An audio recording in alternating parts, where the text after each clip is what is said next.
로마서 12장 1절과 2절입니다. 시작.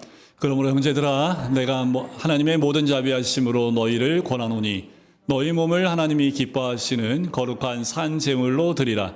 이는 너희가 드릴 영적 예배이니라. 너희는 이 세대를 본받지 말고 오직 마음을 새롭게 함으로 변화를 받아 하나님의 선하시고 기뻐하시고 온전하신 뜻이 무엇인지 분별하도록 하라. 아멘. 오늘 이 본문은 단지 의식으로서의 예배만이 아니라 우리 하나님, 우리 자신을 하나님께서 기뻐하시는 거룩한 산제물로 드리는 것, 즉 삶으로서의 예배를 드리라고 말씀을 하고 있는 거지요. 여기서 우리가 영적 예배라고 할 때 영적이라는 것이 무엇을 의미할까요? 여러분들 이 부분을 우리가 잘 이번 기회에 정리를 했으면 좋겠습니다. 우리 주님께서도 요한복음 4장 말씀을 보면 어떻게 예배라고 합니까? 영과 진리로 예배할지니라 라고 얘기를 하지요. 그러면 로마서 12장 1절의 끝에 나오는 영적 예배와 영으로 드리는 예배는 같은 얘기일까요? 한국말로 보면 동일한 영이라는 것이 들어가기 때문에 같은 의미라고 볼 수 있지만 원어에 보면 완전히 다른 단어를 쓰고 있습니다. 자, 영적이라는 헬라어 단어가요, 어디서부터 나온 단어를 쓰고 있냐면 로고스라고 하는 그 같은 어근에서 나온 그 단어를 영적 예배라는 그 영적에 사용하고 있어요. 그러니까 그 영적 예배라고 했을 때 그 부분을 이렇게 해석이 가능합니다. 논리적인, 합리적인, 말이 되는 이라는 의미를 갖고 있는 거예요. 단지 거룩하게 드리는 예배 이런 의미가 아니라 로고스라는 의미를 갖고 있는 그 의미입니다. 그래서 표준 세번역에 보면 영적 예배를 합당한 예배, 공동 번역에서는 진정한 예배, 그리고 킹 제임스 버전에는 리저너블 서비스라고 번역이 되어 있습니다. 자, 왜 삶으로서의 예배를 이렇게 설명하는 것일까요? 그 이유는 2절에 나와 있는 그 내용에서 나옵니다. 마음을 새롭게 하는 것, 하나님의 뜻을 분별하는 것과 관계가 있는 거지요. 자, 여기서 마음을 새롭게 한다 했을 때 이 마음은 종종 감정을 표현할 때 포함해서 이야기하지만 생각을 지배하는 지성의 영역을 더 가리키고 있다고 보시면 돼요. 그러니까 로마서 12장 2절에 나오는 그 마음은 지성의 영역을 더 가르칩니다. 사도는 분별하는 것과 함께 우리의 정신과 이성과 지성을 연결하고 있어요. 만일 이런 거예요. 우리가 주일날 예배 드릴 때마다 고백합니다. 하나님은 나의 왕이십니다 라고 예배를 드리고 고백을 했다면 우리가 삶의 현장에 들어갔을 때 어떤 삶을 살아야 되는 거예요? 하나님이 왕이신 삶을 사는 겁니다. 이게 영적 예배입니다. 이해가 가세요? 그냥 우리가 영적 예배를 드렸으니까 밖에 나가서도 일주일 동안 거룩한 삶을 살아야지, 그런 거는 못 살아요. 그래서 우리가 말씀에 근거한 삶을 잘 못 삽니다. 여기서 영적 예배라는 건 뭐예요? 그 예배 때 우리가 들은 말씀대로 그대로 순종해 사는 것, 그것이 바로 합당한 것이고 논리적인 것이라는 거예요. 만약 우리가 매 주일 예배를 드리지만 삶에서 우리 자신이 주인 되는 삶을 살고 있다면 그것은 모순투성이의 예배, 하나님이 영적 예배, 받으실 만한 영적 예배가 될 수 없다라는 거지요. 그래서 예배는 삶으로 입증된다라고 말할 수 있습니다. 우리가 모여드리는 이 예배가 어디서 입증이 된다고요? 일주일에 우리의 삶 가운데 이 예배가 입증이 되는 거예요. 그래서 삶의 예배라는 표현을 할 수 있는 거지요. 뿐만 아니라 예배는 신학을 반영합니다. 신학하면 저 같은 목사만 공부해야 되는 것이 신학이라고 생각하지만 여기 앉아 계신 분 한 분 한 분 다 이 신학을 갖고 있습니다. 신학은 우리가 하나님이 어떤 분으로 알고 있는가 하는 문제예요. 이게 굉장히 중요한 것은 신학은 우리가 삶을 바라보고 이해하는 관점을 형성합니다. 모든 그리스도인은 다 초신자든 오래된 신자든 목사든 다 신학을 갖고 있어서 그 신학의 관점을 가지고 삶을 바라보고 이해한다라는 거예요. 그것은 여기 앉아있는 우리 민솔이나 동훈이도 마찬가지입니다. 그 나이에 맞게끔 신앙을 갖고 있어요. 그것을 통해서 보자라고 우리가 매 주일마다 가치관 얘기하고 또 말씀에 근거해서 우리가 봐야 된다고 말씀을 드리는 거지요. 자, 말씀에 근거해서 100% 산다면 그 사람은 영적으로 100% 사는 거지만 우리가 갖고 있는 가치관이 있지만 그것이 삶을 볼 수 없는 신학이라면 그 신학이 나를 지배하지 못하는 거지요. 하나님을 아는 지식이 나를 지배하지 못하는 겁니다. 자, 하나님을 아는 그 안경이 내 안에 늘 끼어져 있으면 처음 보는 것이라 할지라도 뭘로 볼 수 있어요? 하나님의 관점을 볼 수 있는 겁니다. 이게 굉장히 중요한데 시대가 바뀌었지요. 성경은 바뀌었나요? 안 바뀌었나요? 성경 안 바뀌었어요. 2000년 전에 처음 기록됐을 때 성경이나 그리고 100년 전에 성경이나 지금이나 뭐만 달라졌어요? 말만 바뀌었어요. 무슨 말이요? 과거에 썼던 말이 사라지고 지금 맞는 말로 바뀌어서 새 번역, 새로운 언어로 바뀐 거지 성경은 바뀐 게 없습니다. 그럼 100년 전에 사는 사람과 지금 살고 있는 사람과 뭐가 다를까요? 다를 게 하나도 없어요. 그래서 많은 성도님들이 삶은 이렇게 바뀌어가고 세상은 많이 바뀌어가는데 몇천 년 전에 적은 이 성경으로 어떻게 이 시대를 바라볼 수 있습니까? 이거는 몰라서 하시는 말씀이지요. 이거는 우리한테는 하나의 가치관입니다.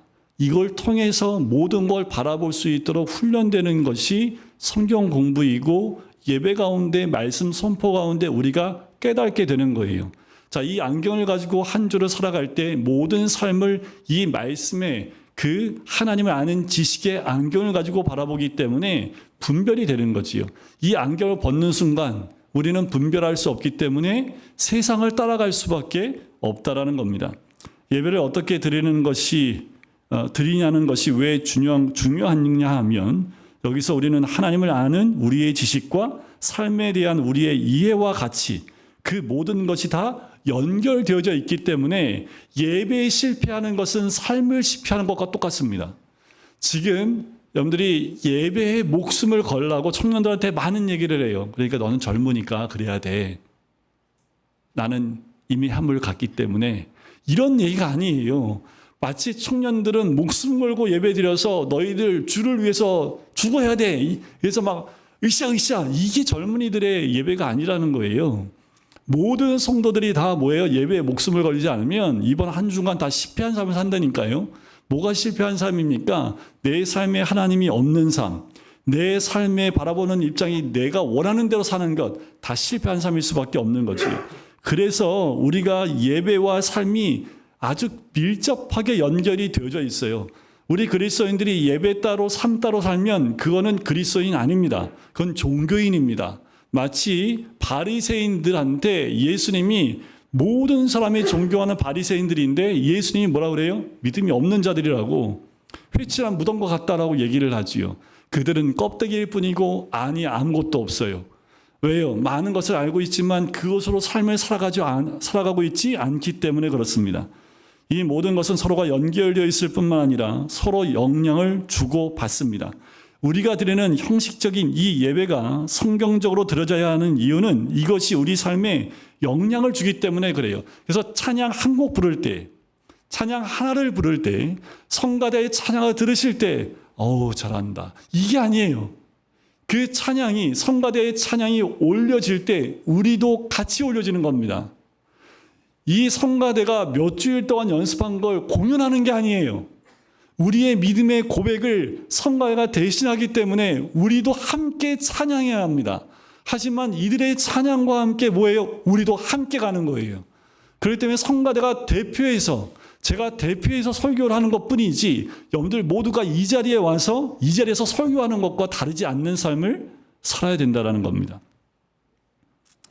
하나님께서 십계명의 첫 번째 계명과 두 번째 계명에서 가장 강조한 것이 예배의 형식의 문제를 다루고 있어요. 우리는 오직 누구만 섬겨요? 하나님 한 분만. 이게 핵심입니다. 예배의 가장 중요한 건 뭐예요? 예배에서 우리가 누구만 섬겨요?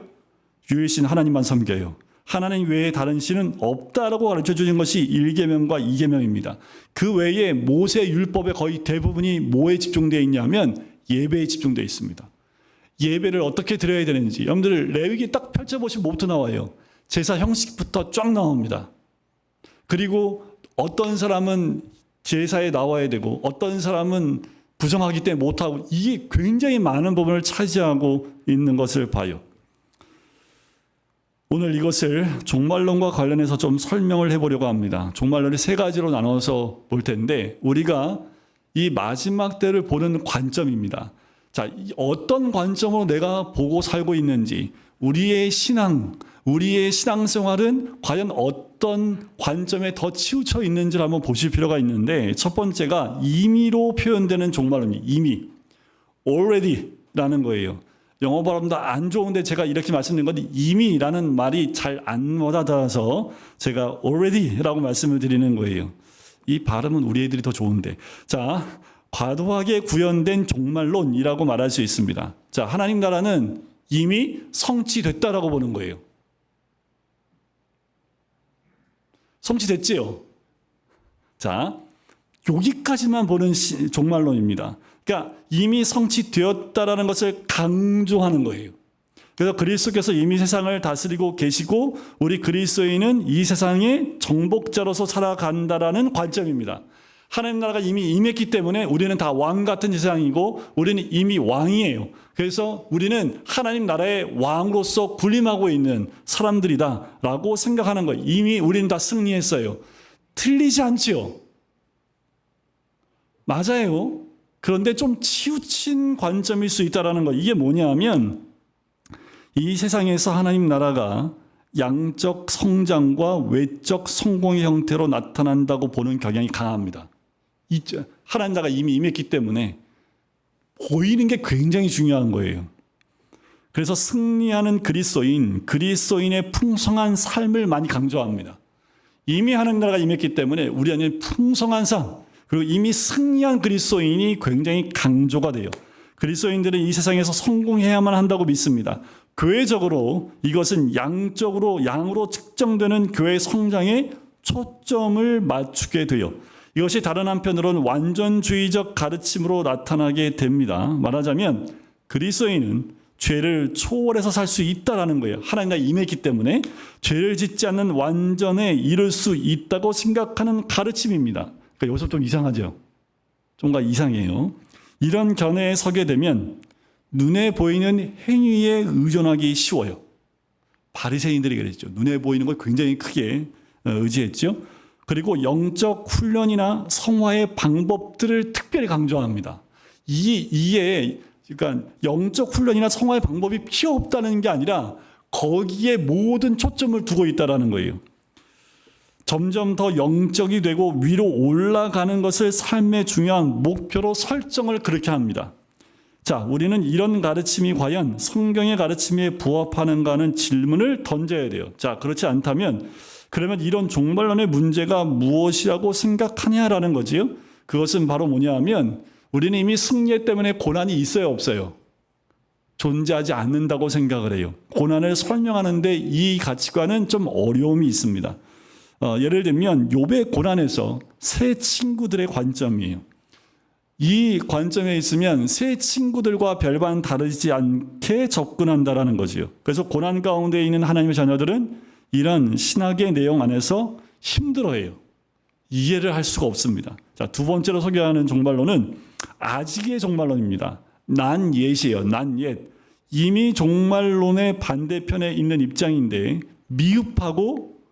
미흡하게 구현된 종말론. 아직 하나님 나라가 오지 않았다는 생각입니다. 아직 오지 않았고 멀었다고 생각하는 거예요. 이 입장에 서면요. 세상에서 고통과 박해받는 낮아짐의 상태에서 살아가는 것이라고 보게 됩니다. 왜? 아직 하나님 나라가 임하지 않았기 때문에 세상의 그 핍박과 고통과 괴로움 가운데 우리는 있을 수밖에 없는 존재라고 생각한다라는 거예요.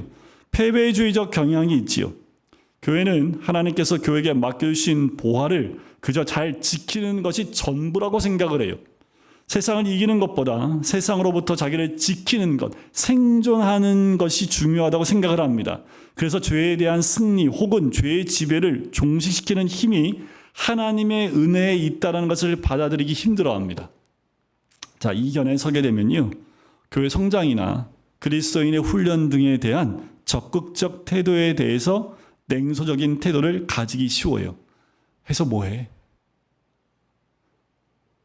해봤자 뭐. 이런 태도를 가지기 쉽다라는 거지요. 이렇게 표현할 수 있어요. 이미의 종말론. already에 대한 종말론은 십자가 없는 부활의 강조점이 있다면 난 옛, 아직의 종말론은 부활 없는 십자가를 강조합니다. 어려우시죠? 이게 뭐야? 십자가 없는 부활, 부활 없는 십자가. 그러니까 십자가 없는 부활은 고난이 없는 부활이니까 영광만 바라보는 거지요. 부활이 없는 십자가는 뭐예요? 맨날 뭐예요?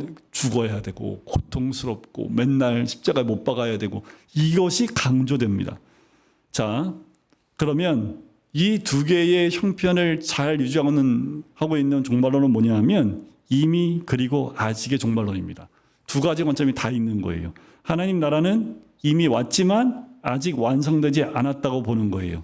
즉 하나님의 나라는 이미 왔고 오고 있으며 올 것이다라는 거죠. 이게 성경에서 말하는 올바른 관점입니다. 신자는 은혜의 상태에서 영광의 상태를 기다리면서 살아가는 존재입니다. 은혜의 상태에서 영광의 상태로 나가는 거예요. 신자는 주님의 말씀대로 십자가를 지고 약속과 영광의 땅으로 나아가는 사람이고 이미 의롭다 하심을 받은 순례자. 마틴 루터가 이런 말을 합니다. 신자는 의롭다 하심을 받은 죄인. 말이 돼요? 의롭다 하심을 받은 죄인. 죄인은 죄인인데 의롭다함을 받았습니다. 그러니까 우리는 죄인이지요. 그럼 우리는 뭐라고 얘기해야 돼요? 전 예수 그리스도 믿음으로 의로워졌는데요. 그럼 의인이십니까? 아니요. 저는 죄인입니다. 뭐예요 그러면? 그러니까 이 마틴 루터가 한 말처럼 우리 신자는 뭐예요? 의롭다 하심을 받은 죄인. 그는 그리스도께서 영광의 왕으로 지금 은혜 가운데 통치하고 계시다는 사실을 믿습니다. 그러므로 세상적인 잣대로 측정할 수 있는 성공도 아니고 혹은 고난과 가난 어려움이 곧 신앙의 증거도 아니며 하나님께서 신자에게 요구하시는 것은 뭐예요? 충성이라고 생각합니다. 하나님은 우리의 인생을 평가하실 때 세상적 성공이나 실패의 잣대나 외적인 열매의 많고 적음이 아니라 순종이에요. 신실함이에요. 충성으로 평가하신다라고 생각을 해요. 그러면 현재의 삶 속에서 신자들은 성령의 도우심으로 예수 그리스도께서 자기 안에서 역사하시는 결과 거룩해져가는 변화와 죄를 이기는 승리를 경험하는 겁니다. 날마다 우리는 연약하지만 성령과 함께 이 모든 죄악 가운데에서 승리의 삶으로 가는 거예요. 자신이 비록 죄와 싸우고 살아야 하고 때로는 죄에게 져서 괴로움을 겪게 되지만 이것은 하나님의 자녀가 아니거나 하나님께 버림을 받았기 때문에 그런 것이 아니라는 거예요. 자신이 예수님께 속한 자이기 때문에 이 죄의 실제와 늘 싸움을 피할 수 없으며 종종 낙심과 실패를 겪게 된다는 사실을 알아요. 그러므로 이 종말론에서 신자는 그리스도의 십자가와 부활, 고난과 영광 사이의 긴장감 속에서 살아가는 존재입니다. 그러니까 우리는 어떤 상태에 있는 거예요? 늘 이 긴장 가운데 있어요. 고난과 영광 가운데 있는 거지요. 사도 바울이 뭐라고 고백하냐면 근심하는 자 같으나 항상 기뻐하는 사람이 그리스도인입니다. 늘 근심하는 자 같지만 항상 기뻐하는 사람. 이 종말론 아래에서 신자는 외적인 성공에 처하기도 하고 실패에 처하기도 하지만 늘 뭐예요? 충성스럽게 하나님을 섬기는 사람입니다. 부자가 돼도 가난한 사람이 돼도 그게 중요하지 않은 거예요. 뭐가 중요해요? 하나님 앞에서 충성스러운 사람이 되느냐 안 되느냐가 중요하지 내가 어디에서 무슨 권세를 갖고 어디에서 권세를 다 잃어버려서 완전히 고난 가운데 있든 그것이 중요한 게 아니에요. 어떤 환경에 있든 뭐예요? 이미 그러나 아직이라는 종말론적인 신앙을 갖고 있으면 늘 우리의 관점은 뭐예요? 하나님께 충성을 다하여 섬기는 사람인지 아닌지에 대한 관점만 갖는 거지요. 이렇게 어떤 종말론에 관한 신학을 가졌는가에 따라서 그리스도인의 삶을 바라보는 시각의 차가 분명하게 드러납니다. 신학은 그리스도인이 자신의 삶을 바라보게 하는데 매우 결정적인 역할을 해요. 잊지 마십시오. 이미 이루어졌지만 아직 이루어진 것이 아니에요. 그래서 우리는 늘 하나님께 충성스러운 삶을 살고 있는지, 말씀에 순종하는 삶을 살고 있는지, 시대가 이렇게 AI로 많이 바뀌고 변화되어지고 로봇가 나오고 이제 여러분들 집안에 한 2천만 원만 투자하시면 집안이라는 로봇가 곧 생깁니다. 여러분들 영화에서 사람 똑같아. 저 이렇게 거주기 사람하고 똑같아요. 그런데 손가락하고 다 움직이면서 빨래해주고 요리해주고 다 해요. 그러니까 이미 지금 미국에서 그거 만들어갖고 지금 테스트하고 있대잖아요. 근데 아직은 뭐예요? 빨래해주는 로봇 따로 있고 로봇 한 대에 1,500만 원에서 2천만 원 한답니다. 살 수 있어요. 지금도 2천만 원. 우리나라는 아직 미국 가면 살 수 있는데 2천만 원이어서 너무 아직 비싸잖아요. 그래서 좀 다운될 때까지 좀 기다리고 있는 중인데 저도 네. 네? 설거지하는 로봇 따로, 네. 청소하는 로봇 따로. 지금 다 집안에 로봇 한 대씩은 다 갖고 있잖아요. 그죠? 식기세척기가 그 로봇이잖아요. 아직 반자동이지만 네, 식기세척기나 아니면 동그라미로 이렇게 자동으로 돌아가면서 청소해주는 로봇 하나씩은 다 갖고 계세요? 네, 저희도 없어요. 네, 그거 틀어놔봤자 뭐 이렇게 한번 왔다 갔다 하면 끝나니까 조금 이제 넓은 정수는 모르겠는데 하여튼 집안에 자동적이지 않은 뭐 하여튼 뭐 이렇게 로봇 시설, 이게 로봇이 이미 들어와도 우리가 이거 이상해 라고 하지 않을 만큼의 여러분들 자동화. 여러분들 밖에서 들어올 때 핸드폰으로 모든 걸 다 뭐 에어컨 미리 켜놓고 들어가고 요새 차들도 타기 전에 한 5분 전, 10분 전에 미리 틀어놔서 시원하게 하고 따뜻하게 하고 다 하잖아요. 근데 그거를 우리가 이미 누리고 있다라는 거지요. 우리 노고사님들은 세상이 참 어떻게 살아가야 될지 나는 그냥 물걸레질 하는 게 편한데 물걸레질 하는 것들 돌아다니면서 닦아준다고 하니까 그러면 물걸레질 하는 들어가면 지나가고 난 다음에 우리 권사님도 또 그 뒤에서 닦아. 미덥지가 않아. 그래서 또 닦아. 하지만 세상은 그렇게 바뀌어요. 그럼에도 불구하고 우리는 어떤 모습으로 이 세상을 바라봐야 되는지에 대한 부분이 세워져 있지 않으면 이런 AI 시대로 바뀔 때 우리의 삶이요 확 넘어가 버립니다. 그리고 하나님의 존재에 대해서 하나님에 대해서 인식하지 못하는 세상으로 나아가 버리게 됩니다. 세상은 점점 하나님이 사라지고 인간이 만들어진 세상으로 나아가기 너무 쉽게 되어 있습니다. 세상의 끝이 오면 더더욱 그럴 거예요. 자, 중요한 건 뭐냐면 성경은 분명하게 믿음이 죄인 안에 생성되는 것은 보는 것에서 나지 않고 들으면서 난다고 얘기를 해요. 자, 우리가 믿음의 눈을 가지고 보자고 얘기하잖아요. 믿음의 눈을 가지려면 믿음이 우리 안에 생겨야 되지요. 그 믿음은 보면서 나요, 들으면서 나요. 믿음은 볼 때 생겨요, 들을 때 생겨요. 보고 듣고 다 하면 좋겠는데요. 네, 보고 듣고 하면 다 좋을 것 같아요. 근데 성경에는 뭐예요? 들으면서 난다고 얘기를 하지요. 우리는 본성적으로 듣는 것보다 뭐에 집중하는 경향이 있어요? 보는 거예요. 그래서 여러분들 성경도 그나마 그거 안 하는 것보다 하는 게 낫긴 한데 자꾸 이게 볼 때 지면을 보지 않고 이제는 성경 읽기도 막 동영상으로 막 이렇게 돌아가면서 성경을 막 읽어주잖아요. 이게 너무 쉬우면 이제는 말씀이 눈에 안 들어오고 잘 만들었네. 이거 누가 만들었대? 하면서 이게 영상에 우리가 집중할 수 있는 경향이 생깁니다. 그러니까 보는 것에 우리가 너무 많이 치우치는 세상이 된 거지요. 그러다 보니까 뭐예요? 이게 지금만 그럴까요? 우리만 그런 거예요. 지금 뭐 AI 영상이 너무 많이 나와서 보는 거에 우리가 너무 많이 노출됐기 때문에 그래서 지금 이 시대에 갑자기 보는 것에 우리가 많이 집중하는 걸까요? 그렇지 않아요. 이전부터 인간의 본성은요, 보는 것에 많이 집중하는 경향이 있습니다. 그래서 제2계명이 뭐예요? 하나님이 볼 수 있게 나를 만들라고 했어요? 만들지 말라고 그랬어요? 보는 걸 통해서 우리가 믿음이 생성이 되면 하나님 뭐예요? 나 만들어. 내가 이렇게 이 형상으로 만들어. 이걸 계속 쳐다보고 있으면 너 믿음 생겨. 이거 만들면 되잖아요. 근데 믿음은 그렇게 생기지 않기 때문에 하나님이 나의 형상을도 만들지 말라고까지 얘기하신 거예요. 하나님께서는 말씀을 자기 백성에게 주셨고 그 말씀을 들음으로써 믿음이 그 안에서 자라게 하십니다. 그런데 이런 하나님 방식을 거부하고 보는 것에 집중하게 될 때 마치 믿음이 봄에서 난다고 생각할 때 우리의 예배는 어떻게 타락하게 될까라는 거예요. 여러분들 예배가 타락하면요.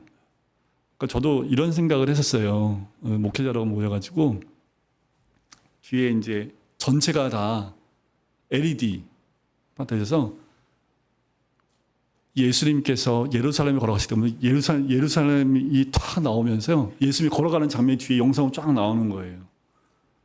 상상 한번 해보세요. 즉 이게 곧 됩니다. 그러니까 미리 지금은 미국의 거기는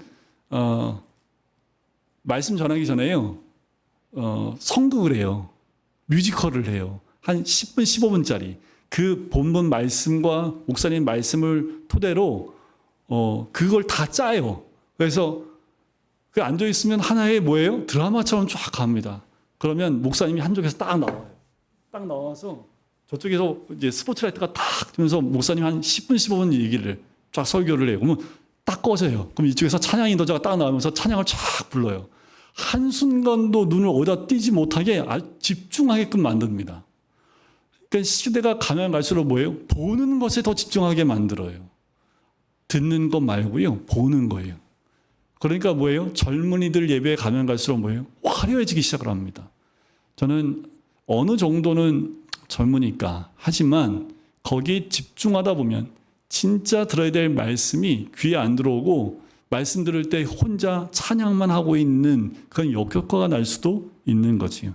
이것이 처음에 있는 임의라는 종말론에서 나오는 봄에 대한 그것에 집중하여 있는 모습이라는 거지요. 오죽하면 이스라엘 백성이 광야를 떠나갈 때 초기에 뭘 만들었어요? 금송아지를 만들었겠습니까? 유대인들이 악하고 음란한 마음은 바로 이런 본성에 부합하는 신앙에서 나온다라고 볼 수 있어요. 오늘날에도 눈에 보이고 감각적인 어떤 볼거리들을 예배 현장에 제시하는 것은 위험천만한 일이 아닐 수 없는 거예요. 왜 하나님은 예배하는 자리에 무대 장식과 현란한 조명이 필요할까요?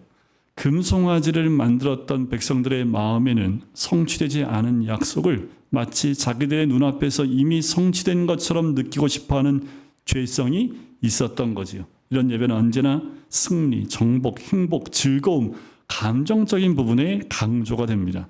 진정한 의미에서 성령님께서 하나님을 예배하는 자기 백성들 안에 만들어내시는 은혜의 역사가 아니라 인간이 조작해내는 수준의 감정들을 추구하게 되어져 있습니다. 은지하고 한번 얘기 나눌 때 이제 찬양 집회에 굉장히 저는 좀 부정적인 건 뭐냐 하면 근데 음악으로 사람의 마음을 옛날에는 막 박수치기 왜 저도 많이 북을 쳐봤기 때문에 찬송가 가운데 사람의 마음을 막 정말 불이 임한 것처럼 하는 찬송가 몇 개 있습니다. 그거 한 1시간 부르고 나면요 막 뚜껑 열려요. 얼굴 막 터져요. 막 박수 막 치고 제가 북치는 소년이었기 때문에 금요일 저녁마다 한 4시간을 북 쳤습니다. 이 북도 조절이 되게 필요해요. 살살 쳤다가 세게 치다가 박자를 천천히 쳤다가 빠르게 쳤다가 이게 이제 인도하는 분 얼굴 쳐다보고 앉아가지고 딴 사람 안 봐요. 인도하는 분 보고 손짓 보고 따라가는 거예요. 손짓 보고. 그때는 그게 정말 하나님께 영광 드리는 걸 정말 열심히 했어요. 근데 왜 이 말씀을 드리냐면 찬양 집회하는 청년들 때 보면 뒤에서 그 음악하고 들어가고 나가고 악기 빠지고 하는 걸 뒤에서 다 만들어 놓는 사람이 있고 뒤에서 조절하는 이 크기 조절이 있지요. 크기 어떻게 나가서 이때는 뭐가 나오고 이걸 다 세팅해 놓습니다. 여기 찬양하는 사람들 그냥 앉아서 찬양하지만 뒤에서 처음부터 끝까지 그 모든 걸 다 세팅해요. 조그만 소리에서 크게 나가고 빵 터져야 될 때 언제 터지고 이걸 다 계획을 합니다. 저는 되게 싫어하는데 사람이 성령이 임하실 거 어떻게 알고 미리 그 모든 걸 조작을 해요? 이 부분이 찬양 집회 때 가만히 들어보면 그렇게 인위적으로 하는 애들이 있고 인위적이지 않고 날로 하는 애들이 있어요. 근데 그건 정말 은혜가 됩니다. 그런데 그 은혜 가운데 나가지 않고 뒤에서 음악을 정말 세팅해가지고 다 만들어서 클라이막스를 만들어버리는 그런 찬양 집회는요, 사람이 죽어나는 겁니다. 하나님의 임재 없어요. 그런데 임재가 있는 것처럼 느끼지요. 가능합니다, 그게. 그게 굉장히 무서운 겁니다. 보여지는 것. 은사주의 교회가 특별히 이 볼거리가 많지요. 앞으로 가면 갈수록 볼거리에 관심이 많아지게 됩니다. 반면 아직의 종말론에서는 믿음은 봄에서도 들음에서도 난다고 믿지 못하는 확신의 결여가 두드러져요. 그래서 이렇게 얘기하는 거지요. 시편 78편에 보면 그뿐 아니라 하나님을 대적하여 말하기를 하나님이 광야에서 식탁을 베풀 수 있으랴. 이게 무슨 표현이에요? 냉소적인 표현이죠. 하나님이 광야에서 식탁을 베풀겠냐라고 얘기를 하는 거예요. 마치 예배에 관련할 때도 이런 태도를 가질 수 있습니다. 아니 뭐 예배 드린다고 뭐가 변하겠어? 하나님 말씀에 모든 게 달려있다고 말은 하지만 그 말씀으로 무슨 일이 일어나겠냐고. 목사님이 아무리 예배에 목숨 걸라고 해도 목숨을 거는 게 뭔지도 모르겠고 그런다고 뭐 달라져? 내가 지금 예배 주일날 열심히 드린다고 월요일이 달라지냐고. 월요병에 걸려서 또 졸겠지 하면서 이미 냉소적이고 패배적인 생각을 갖고 있는 사고들이 굉장히 많습니다. 그러니까 뭐예요? 예배에 딱 앉아 있어도요 긴장감이 없어요. 그냥 왜 들고 내일 똑같은데 뭐 그냥 평상시에 똑같은 삶처럼 주일날 예배 드리는 거 똑같은 거예요. 그러니까 예배 때 능력의 역사를 경험하지 못하는 겁니다. 기대감이 없어요. 이번 주에 오시는 성령님 뭐 다음 주에 똑같겠지. 뭐 이 상태에 있으니까 성령님이 어떻게 오셔요? 딱 그 수준에 맞게끔 와요. 딱 그렇게 믿고 있으니까 그 정도만 온다라는 거지요. 자, 그렇다면 성경대로 믿음은 들음에서 난다는 믿음은 이미 그러나 아직의 종말론에서 예배는 어떻게 되는 거냐면 그들은 하나님 말씀의 모든 것을 걸어요. 말씀의 모든 걸 걸어요. 그들은 가능한 한 말씀을 읽고 성경을 설교하고 성경으로 기도하고 성경을 노래하려고 합니다. 예배의 중심은 바로 하나님의 말씀이 되는 거지요. 그들은 예배에서 하나님의 복음과 약속을 신뢰하는 것을 표현할 겁니다. 이들에게 있어서 만일 볼거리가 있다면 그것은 오직 주님께서 교회에서 행하라고 명령하신 성례밖에 없어요. 보여지는 말씀은 성례 외에는 없습니다. 예수님이 허락하신 보여지는 말씀은 성례, 우리가 성찬식하고 세례주고 하는 그 성례 외에는 없다라는 거예요. 그래서 결국 들려지는 복음과 눈에 보이는 말씀인 성례가 그들의 예배의 중심이자 전부가 되는 거예요. 자, 예배에서 보고 느낀 짜릿한 체험이 아니라 하나님 말씀을 들어 깨달아 하나님을 경험하는 것이 우리로 하여금 보이지 아니하시는 하나님을 믿는 믿음으로 인생을 살게 하는 동력이 되는 겁니다. 매일의 삶 속에서 자기의 몸을 하나님이 기뻐하시는 거룩한 산제물로 드리도록 역사하는 말씀이 되는 거예요. 어떻게 우리는 이 세대를 판단하고 본받지 않으며 마음을 새롭게 할 수 있습니까? 그것은 눈으로 본 어떤 전율이 아니라 우리가 들어 하나님을 아는 지식에서 자라게 하시는 하나님의 말씀을 통해서입니다. 그래서 말씀의 여러분들 가치관이 우리가 안에 중심 가운데 있지 않으면 세상에 무엇이 잘못됐고 어떤 것이 하나님이 기뻐하지 않는지를 분별하지 못하고 한 주간 살다가 또 와요. 그러면 한 주간에 우리의 삶 가운데 하나님의 인도를 받는 게 아니라 세상이 보게 하는 것들을 따라가요. 그걸 분별할 수 있는 눈이 없기 때문에, 믿음이 없기 때문에 그걸 따라가다 보면 이게 죄인지 아닌지도 분별치 못해요. 그런 마음이 굳어져 버립니다. 굳어져서 교회에 나오면 말씀이 잘 들려요? 이게 반복되는 거예요. 여러분들, 우리 안에 은혜가 없는 것은 우리의 삶 가운데 말씀이 나를 붙들고 있지 않기 때문에 그래요. 근데 말씀에 목숨을 거십시오. 그래서 왜 말씀 필사하고 말씀 읽고 말씀 일독하고 이독하고, 제가 매년 말씀 일독하자고 했더니 어떤 분이 그러더라고요. 왜 일독만 하냐고, 이제 이독할 때쯤 되지 않았냐고. 저도 그러고 싶은데 이독하자고 하면 힘들어할 분이 너무 많아요. 일독도 간신히 하는데. 그랬더니 한 노고사님 1년에 필사를 일독이 아니라 2필사를 하시는 권사님 뵙고 내가 잘못했다라고 생각이 들더라고요. 최소한 2독, 3독 말씀을 더 가까이, 말씀을 더 많이 강제로라도 읽게 만들어서 말씀이 내 가슴에 콱 새겨지게끔 해드리는 것이 오히려 이 시대에 필요한 것 아닌가. 그래서요, 여러분들, 어떤 예배가 다시 뛰려면요, 옛날에 설교 몇 분 했어요? 우리 원로 목사님 설교 몇 분 하셨어요? 너무 옛날 얘기예요. 네? 우리 원로 목사님은 그래도 굉장히 앞서가신 분이었기 때문에 그렇게 길지 않았지만 과거에는 1시간 반, 2시간 했습니다. 그런데 그 예배가 지금 다시 회복되고 있어요. 젊은 사람들이요, 그냥 꼬박 앉아서 2시간 설교를 듣고 있는 그 교회들이 생겨나고 있다니까요. 안 믿겨지세요? 요새 청년들이 어떻게 2시간 동안 앉아서 들어? 나도 못하는데. 근데 지금 아예 너무 짧고 굵은 그 말씀 툭 던지는 이런 시대가 아니라, 눈에 보이는 말씀이 아니라 아예 앉아서 옛날처럼 말씀 한 절 한 절 피면서 한 절 한 절 설명해 가면서 다른 거 하나도 없어요. 말씀 읽고 해석해주고 말씀 읽고 해석해주고 한 장을 2시간 동안 설교하는데 그걸 꼬박 안고 들어요. 그런데 그 말씀 듣고 울어요. 중간에 브레이크 타임이 있습니다. 화장실 갔다 올 시간. 자, 잠깐 5분 동안 브레이크 타임 화장실 갔다 오세요. 예배 시간에 그래요. 여러분들, 말씀으로 돌아가지 않으면, 말씀의 가치관과 시각을 갖지 않으면 이 시대 가운데 여러분들 함몰됩니다. 하나님 나라를 세우기는커녕 세상 나라에 우리는 질 수밖에 없는 거지요. 그리스도인은 순례자입니다. 이 땅에서 십자가를 지고 약속의 땅으로 나가는 순례자입니다. 하지만 그는 왕이신 하나님의 통치를 믿어요. 그는 자신이 경험하는 승리나 패배의 사건들에 연연해하지 않고 의연하게 자기의 왕이신 하나님께 충성하기를 원합니다. 삶이, 우리 삶에 최선을 다하여 살면서 그 안에 하나님 나라를 이루는 것에 중심을 두는 거예요. 우리 아이들 시험 보고 결과가 나왔어요. 그 결과에 따라서 많이 업다운이 되고 있지만 그게 뭐가 중요합니까? 내가 열심히 한 만큼 받았다면 아멘 하는 거지요. 다음에 더 열심히 해서 좋은 점수 받으면 되지요. 내가 최선을 다해서 한 것이 중요한 거지, 그 결과에 따라서 우리의 모든 것이 달라지지 않습니다.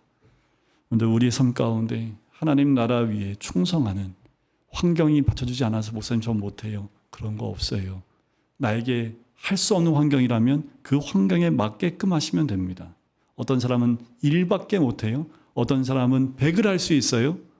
1밖에 하는 사람이 1을 했어요. 100까지 할 수 있는 사람이 50밖에 안 했어요. 우리가 보기에 50이 커 보일지 모르지만 1밖에 할 수 없는 그 사람을 하나님은 네가 다 했다고 보시는 거예요.